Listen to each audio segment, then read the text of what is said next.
శ్రీ దేవి భాగవతం 10వ భాగం.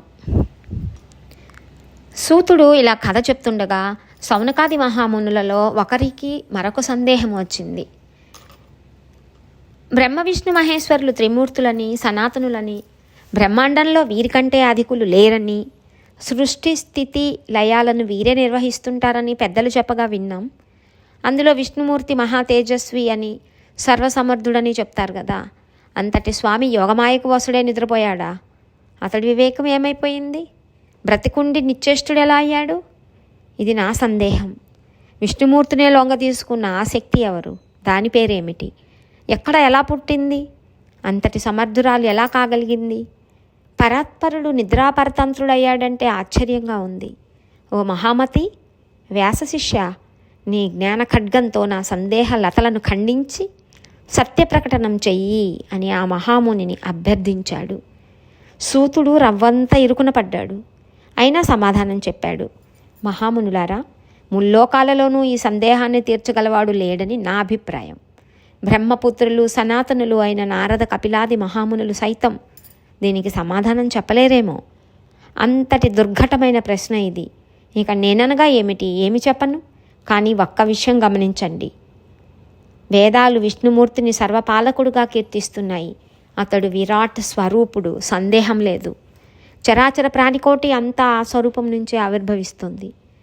నారాయణుడు, ఋషికేశుడు, వాసుదేవుడు, జనార్దనుడు అనే పేర్లతో అందరూ అతడిని స్తుతించి ఉపాసిస్తున్నారు. మరికొందరు శివుణ్ణి అలా ఉపాసిస్తున్నారు. శంకరుడు, చంద్రశేఖరుడు, త్రినేత్రుడు, పంచభక్త్రుడు, శూలపాణి, వృషధ్వజుడు మొదలైన నామధేయాలతో వేదం త్రయంబకుణ్ణి గానం చేస్తోంది. అర్ధనారీశ్వరుడిగా, కైలాస నివాసిగా, సర్వశక్తి సమన్వితుడుగా, భూతనాథుడుగా, దక్షయజ్ఞ వినాశకుడుగా భక్తులు కీర్తిస్తున్నారు. మరికొందరు వేద విధులు ముప్పొద్దుల్లా సూర్యుని ఉపాసిస్తున్నారు. సూర్యోపాసనమే ఉత్తమోత్తమమని, అతడు పరమాత్మ అని వేదాలు కూడా చెప్తున్నాయి. అలాగే అగ్నిని, ఇంద్రుణ్ణి, వరుణుణ్ణి పరమాత్మలుగా చెప్పే వేదభాగాలు ఉన్నాయి. వీరిని పరమాత్మలుగా ఉపాసించే వేద పండితులు ఉన్నారు. ప్రవాహాలు ఎన్నైనా గంగ ఒకటే అన్నట్టు వీరందరిలోనూ విష్ణువే ఉన్నాడు అన్న మహర్షులు ఉన్నారు. ఏ విషయంలోనైనా ఒక నిశ్చయానికి రావాలంటే ప్రధానంగా 3 ప్రమాణాలను చెప్తారు పండితులు. ప్రత్యక్షం, అనుమానం, శాబ్దం అని. మరికొందరు ఉపమానాన్ని చేర్చి మొత్తం 4 అన్నారు. అర్ధాపత్తితో కలిసి 5 అనేవారు ఉన్నారు. పౌరాణికుల మార్గంలో అనుభవ దృష్టాంతాలతో కలిసి ప్రమాణాలు 6 ఇంతకీ పరబ్రహ్మ స్వరూపం ఈ ప్రమాణాలకు వేటికి అందనిదే. అందుకే అది పరమమైన బ్రహ్మ. కాబట్టి బాగా ఆలోచించి ఒక నిశ్చయానికి రావాలి. త్రిమూర్తులలో సృజన, పాలన, సంహరణ శక్తులు ఉన్నాయి. సూర్యుడిలో ప్రకాశక శక్తి ఉంది.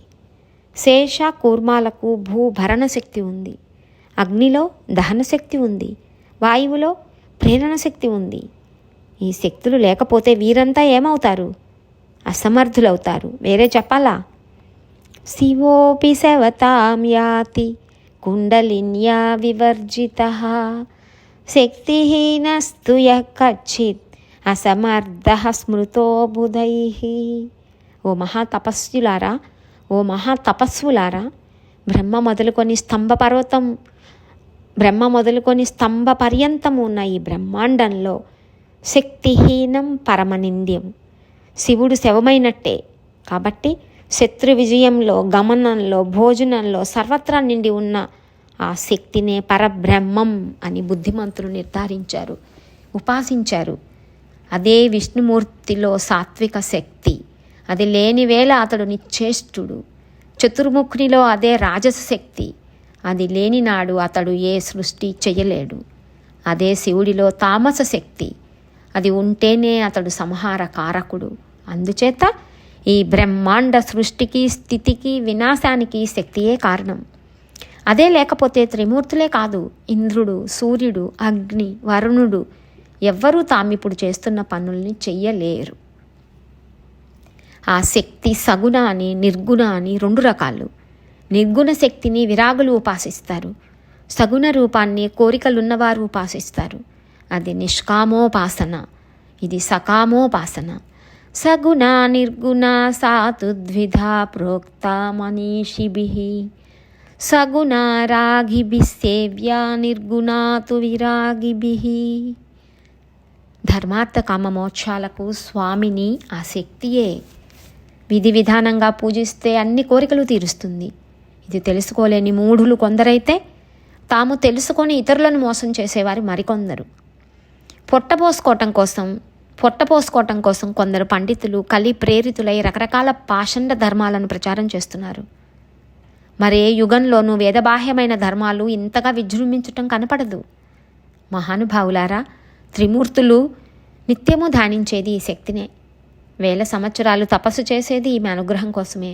యజ్ఞాలు చేసేది ఇందుకోసమే. బ్రహ్మాఖ్య అయిన ఆ పరాశక్తి సనాతని, అందరికీ ఉపాస్య దేవత.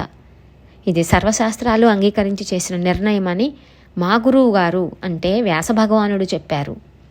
ఆయనకు నారదుడు చెప్పాడట. నారదుడికి వాళ్ళ నాన్నగారు బ్రహ్మదేవుడు చెప్పాడంట. బ్రహ్మదేవుడికి విష్ణుమూర్తి చెప్పాడట. కాబట్టి ఇంకా ఇతరుల మాటలు ఏవీ మీరు వినక్కర్లేదు, పట్టించుకోనక్కర్లేదు. శక్తి మాత్రమే ఆరాధనీయ. అశక్తుడు ఎలా ఉంటాడో ప్రత్యక్షంగా గ్రహించారు కదా. సర్వ ప్రకృతిలోనూ శక్తినే దర్శించండి, ఉపాసించండి. మహామునులారా, మీ సందేహం తీరింది కదా. ఇంకా కథలోకి వద్దాం అంటూ సూతుడు కొనసాగించాడు.